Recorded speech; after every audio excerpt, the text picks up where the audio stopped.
The company lost everything the moment they deleted humanity. Destroyed 2 years of my work in less than 10 seconds. She stood in the middle of our open office, in front of the entire marketing department, called my client strategy unprofessional emotional nonsense, and deleted the presentation I had spent weeks preparing while everyone sat there pretending not to stare. What she didn't realize was that the nonsense she erased was the only reason half our biggest clients still trusted the company. And when my phone rang 20 minutes later with an offer from our biggest competitor, I realized something terrifyingly beautiful. She had just handed me the perfect way to destroy her career without lifting a finger. But none of this actually started that morning.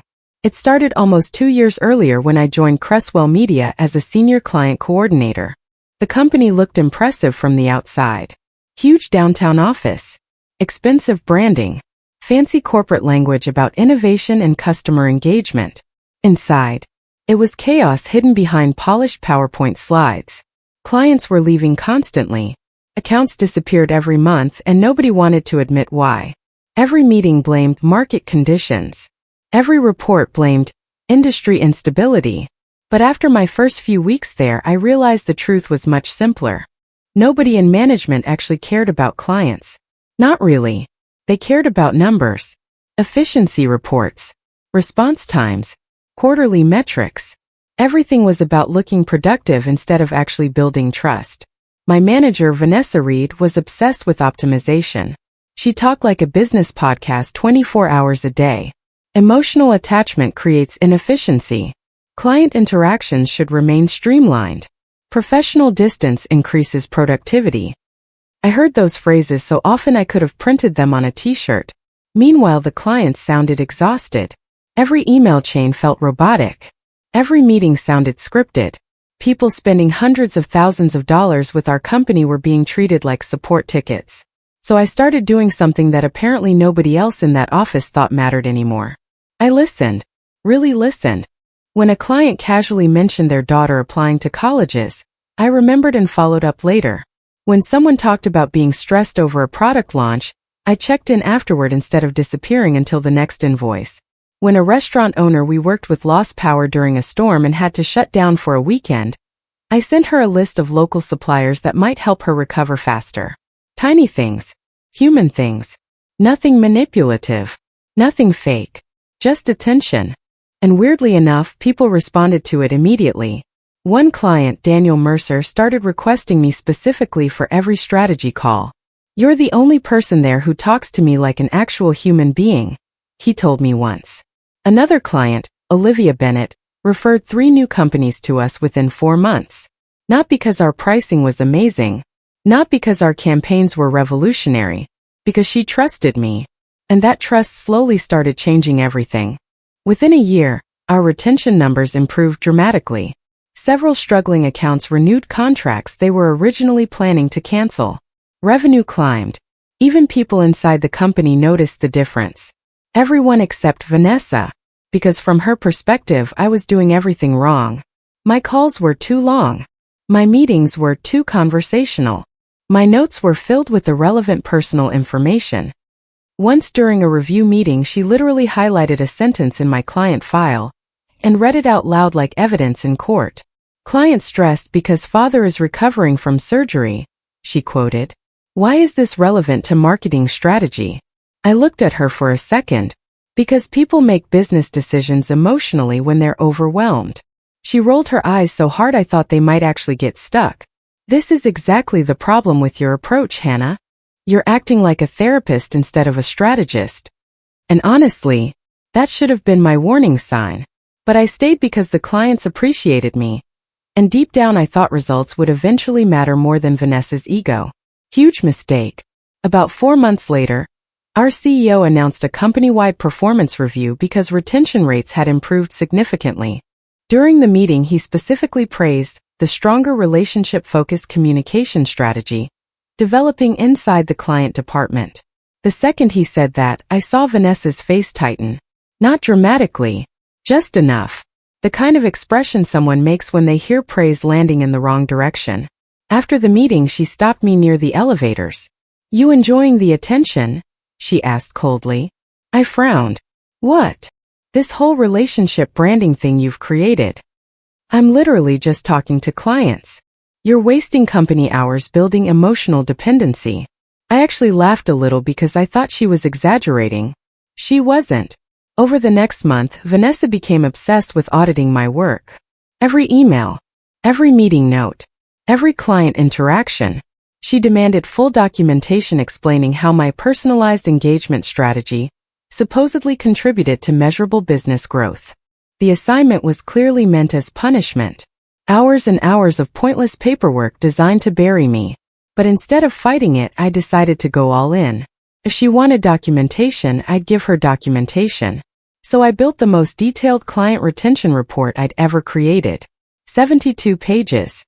Communication timelines. Renewal statistics. Referral chains. Revenue comparisons.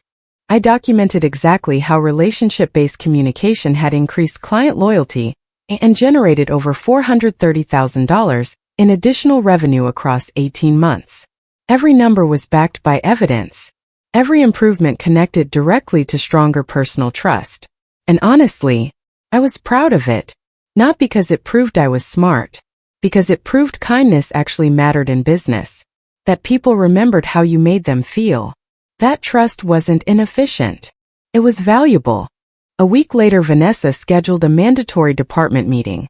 26 people showed up. I assumed she was finally ready to acknowledge the data. Instead, she connected my report to the conference room projector and publicly dismantled it page by page. This, she announced, clicking through my slides, is what happens when professional boundaries disappear. The room went dead silent. Vanessa kept going. Client preferences, family details, emotional observations. None of this belongs in professional strategy documentation. I felt heat rising into my face while coworkers avoided eye contact. Some looked uncomfortable. Some looked terrified. Nobody said anything. Then she pulled up the final database file. The master archive containing 2 years of client notes, communication patterns, relationship histories, and account development timelines. The entire foundation of my work. Vanessa crossed her arms. This kind of emotionally driven management style weakens operational discipline. Then she moved her cursor over the delete option and smiled. Starting today, we return to professional standards. Click. Gone. 2 years disappeared from the screen in front of everyone. The silence afterward felt unreal. Nobody moved. Nobody spoke. I genuinely think people were too shocked to react. Vanessa looked satisfied with herself. Calm. Victorious. Like she had just restored order to the universe. But while she was busy humiliating me, she forgot one very important thing. The files weren't the relationships. The clients still remembered me. And apparently some of them had been paying closer attention than anyone realized. Because less than 20 minutes later, while Vanessa was still lecturing the department about efficiency culture, my phone buzzed. Unknown number. I stepped into the hallway and answered. Hi, Hannah. This is Marcus Hale from Northstone Creative. My stomach tightened immediately. Northstone was one of Cresswell's biggest competitors. I know this is sudden, he continued, but we heard what happened this morning. I blinked. Heard what? People talk. Especially when a manager publicly humiliates the person responsible for saving half the company's client retention. I leaned against the wall silently. Marcus continued. We've actually been tracking your work for a while now. Several clients mentioned you by name during consultations. That caught me completely off guard. You built something very rare, he said. Most companies can buy strategy. Very few know how to build trust. Then he said the sentence that changed everything. We'd like to offer you a position as Director of Client Development at Northstone. I closed my eyes for a second. Okay.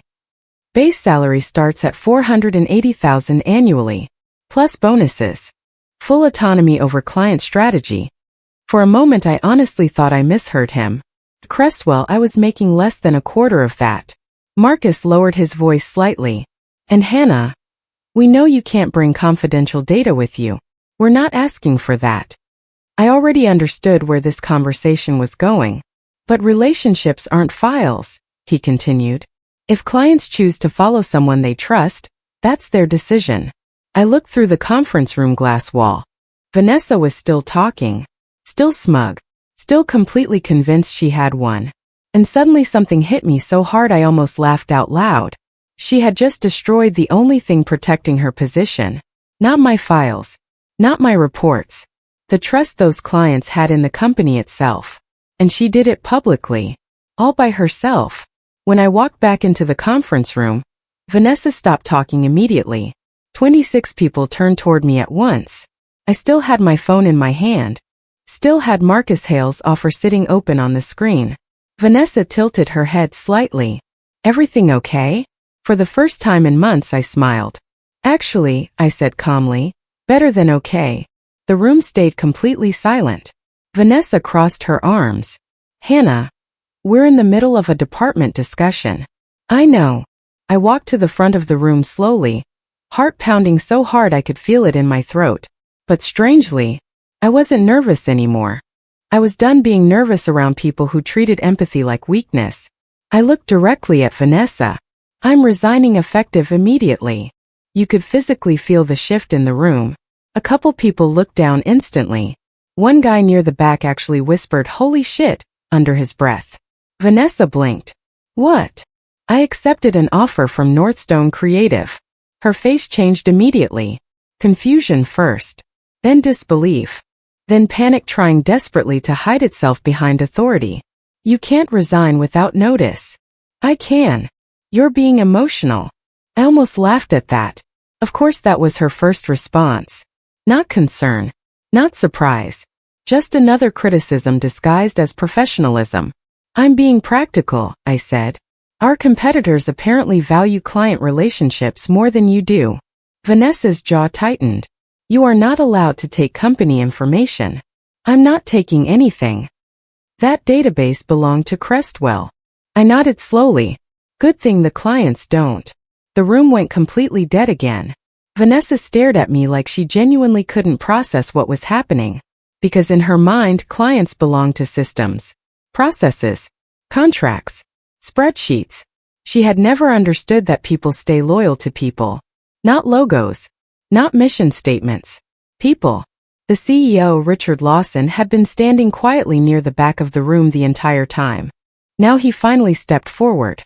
Hannah, he said carefully, maybe we should discuss this privately. I looked at him for a second. 6 months earlier I probably would have agreed. But not anymore. No offense, I said calmly. But I already spent 2 years explaining why this mattered. Nobody answered. I picked up my bag from the conference table. Vanessa's voice suddenly sharpened. You're making a massive mistake. I turned toward her. Am I? Northstone is smaller than Crestwell. Not for long. That one landed hard. I could see it in her face immediately. For the first time since I'd met her, Vanessa genuinely looked uncertain. And honestly, that scared her more than my resignation ever could. Because certainty was her entire personality. The second she lost control of the narrative, everything underneath started cracking. I left the building 15 minutes later carrying one cardboard box and feeling lighter than I had in years. No dramatic exit. No applause. Just silence. But the silence felt different this time. Like people were finally realizing what had actually happened. By the next morning I officially worked for Northstone Creative. The difference between the two companies was immediate. Smaller office. Less corporate theater. No fake motivational posters pretending to be leadership. Most importantly, nobody treated human connection like a productivity defect. Marcus introduced me to the team personally. This, he said, is the woman half the industry keeps talking about. I almost rolled my eyes at that. But then he added something quieter. You built loyalty in a market where everyone else builds transactions. That part stayed with me. Because that was exactly what Vanessa never understood. 3 days later the first call came in. Daniel Mercer. The client who always requested me personally. Hannah, he said immediately, please tell me the rumors are true. I smiled slightly. I guess that depends on the rumors. You left Crestwell. I did. Good. That surprised me. Good. Hannah, the only reason we stayed with that company as long as we did was because of you. I sat back slowly in my chair. Daniel continued. Every other person there talks like a chatbot wearing a blazer. I laughed despite myself. I probably shouldn't agree with that. But you do. Yeah, I absolutely did. Daniel lowered his voice slightly. So what exactly are you doing at Northstone? And there it was. Not a sales pitch. Not manipulation. Just trust naturally moving toward the person who earned it. We talked for almost an hour. About his expansion plans. About the stress his company had been under recently.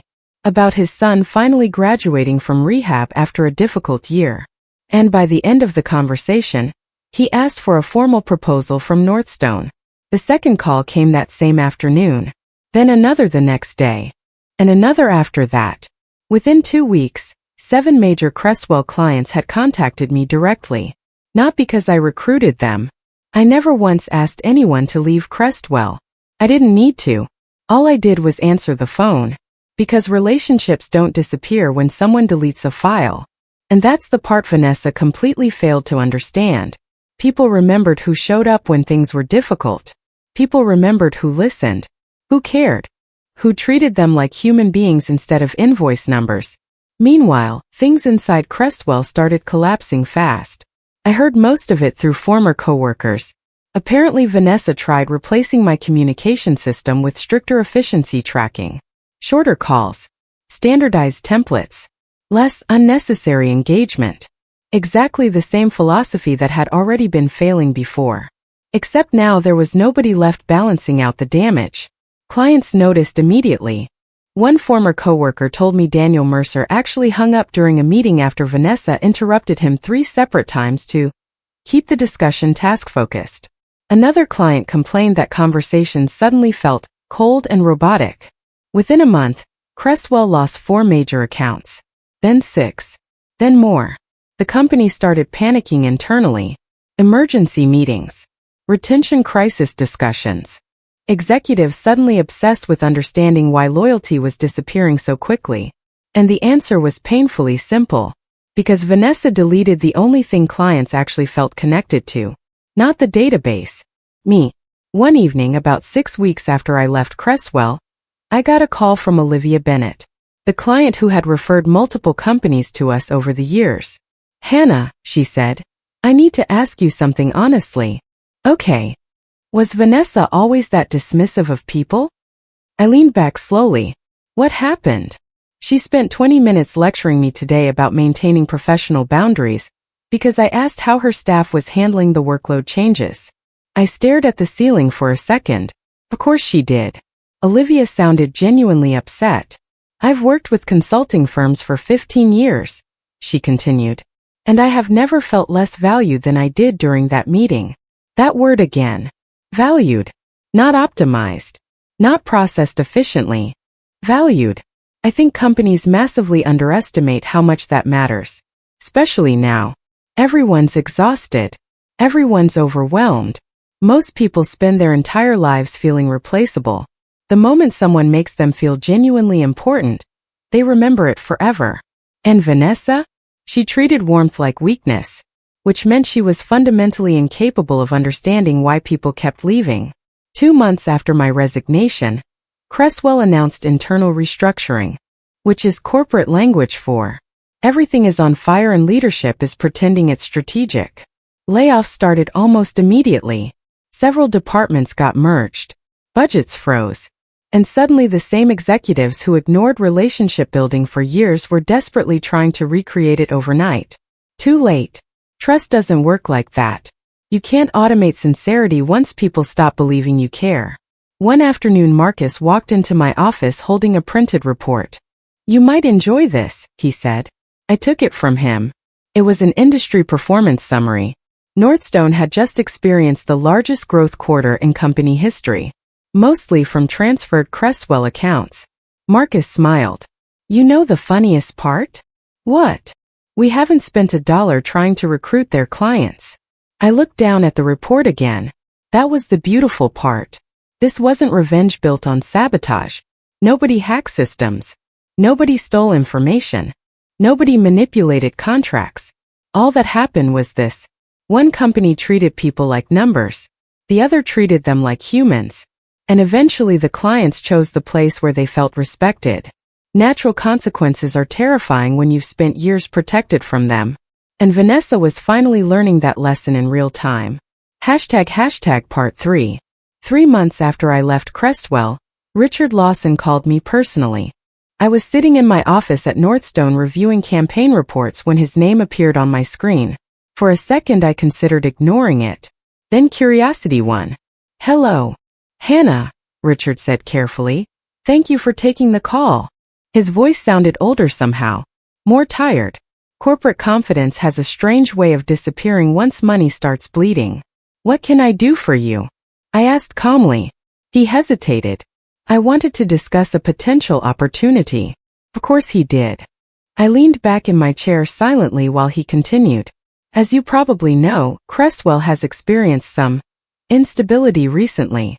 That was one way to describe it. By that point the entire industry knew what was happening. Clients were leaving almost weekly. Multiple executives had quietly resigned.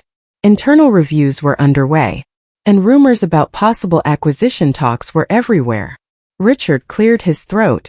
"We may have underestimated the value of your client development approach." May have. I almost smiled at the phrasing. Not, "We humiliated you publicly and destroyed your work." Just, perhaps there was a slight miscalculation. Classic executive language. "I see," I said. "We'd like to discuss bringing you back." There it was. Finally. The company that treated empathy like inefficiency was now trying to buy it back. At a significantly higher compensation package, Richard added quickly. You would have complete control over client relation strategy. I stared through my office window at the city skyline for a few seconds. 3 months earlier, hearing those words probably would have felt validating. Now, mostly sad. Because none of this had to happen. Crestwell could have supported what was already working. They could have protected the relationships, keeping their biggest accounts stable. Instead they chose ego. Richard kept talking. We're prepared to restructure the department entirely around your methodology. Methodology. Interesting word. That's what kindness becomes in corporate environments once enough money gets attached to it. I finally spoke. With all due respect, Richard, you didn't believe in the approach. You believed in the revenue after it disappeared. Silence. Not angry silence. Defeated silence. Because he knew I was right. Hannah, he said carefully, leadership made mistakes. Leadership. Not Vanessa. Not himself. Leadership. Corporate people love turning responsibility into fog. I sighed quietly. I'm happy at Northstone. We can exceed their offer. It's not about the money. And surprisingly, that was true. Of course the money mattered. But the real difference was something else entirely. At Northstone, I never had to defend basic human decency like it was some controversial business experiment. Richard tried one more time. If you came back, you could rebuild the culture here. That almost got me. Not because I wanted the job. Because part of me still cared about the people trapped there. The employees who stayed quiet during that conference room humiliation because they were scared. The younger staff members already burning out under Vanessa's obsession with efficiency. But then I remembered something important. It was never my responsibility to save people who willingly protected toxic leadership until the consequences affected them personally. So I answered honestly. I hope the company figures things out, I said. But I'm not coming back. Another long pause. Then finally, I understand. And for the first time since I'd met him, Richard actually sounded sincere. After we hung up, I sat there quietly for a while. Not triumphant. Not angry. Just finished. Like the whole chapter had finally closed. Later that week, I found out Vanessa had officially been removed from her management role.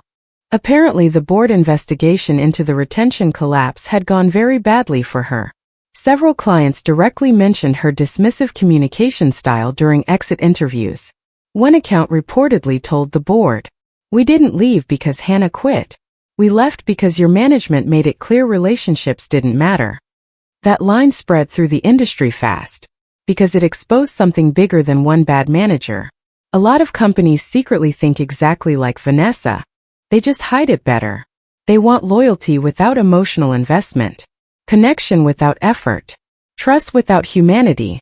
And people are getting tired of it. A few weeks later, I ran into an old coworker named Eric at a coffee shop downtown. He looked exhausted. "You escaped at the perfect time," he told me after we sat down. "That bad?" "Hannah, it's chaos." He laughed, but it sounded hollow. "Every week there's a new system, new scripts, new metrics. Management keeps trying to engineer emotional connection using templates." I physically cringed. Templates. Eric pulled out his phone and showed me one of the new client communication guides. Client Empathy Response Model. I almost choked on my coffee. "You're joking." I wish I was. The script literally instructed employees when to say things like, "That must be difficult," or, "I appreciate you sharing that." Pre-approved empathy. Corporate manufactured humanity. The saddest part? Some executive probably thought it was innovative. Eric shook his head. "They still don't get it." "No," I said quietly. "They really don't. Because real connection can't be optimized into existence. People instantly feel the difference between genuine care and strategic politeness. One makes them feel safe. The other makes them feel managed." Before we left, Eric looked at me seriously. "You know most people in the office agreed with you, right?" I frowned slightly. "Then why didn't anyone say anything?" He looked uncomfortable immediately. "Because we were scared." And honestly, that answer hurt more than anything Vanessa ever did. Not because I blamed them. I understood it. Toxic workplaces train people to survive quietly. Still, hearing it out loud made me realize how normal fear had become there. That night I thought about the conference room again for the first time in weeks. Vanessa deleting my work. Everyone silent. Me standing there humiliated while people stared at the table pretending not to watch. And weirdly enough, I didn't feel angry anymore. I felt grateful. Because if she hadn't humiliated me publicly, I probably would have stayed. I would have kept overworking myself trying to prove the value of something that should never have required proof in the first place. Instead, Vanessa forced the truth into the open. And once that happened, everything collapsed exactly the way it was always going to. Not because I destroyed the company. Because the company destroyed itself the moment leadership started treating human connection like a weakness instead of the foundation holding everything together. Around 6 months after I joined Northstone, Marcus promoted me to Senior Director of Client Strategy. The raise was huge. The equity package was even bigger. But honestly, the best part wasn't the title. It was walking into work every morning without feeling like I had to defend my personality to people who only respected coldness. Northstone kept growing fast. Not through aggressive marketing. Not through manipulative sales tactics. Through reputation. Clients stayed. Clients referred people.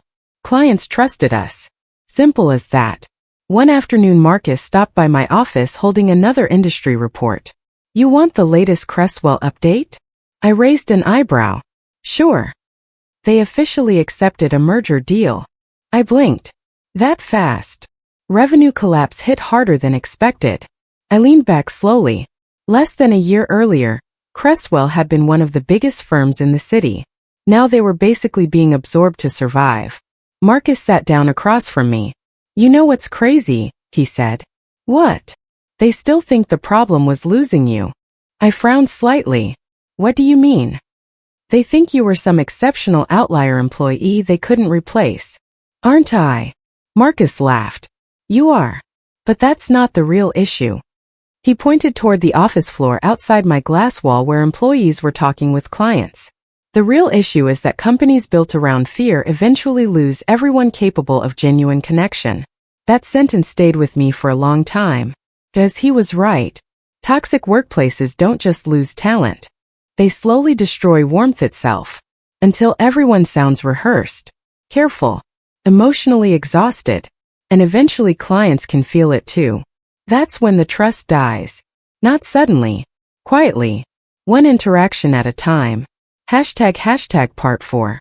About 11 months after I left Cresswell, I saw Vanessa Reed again. Completely by accident.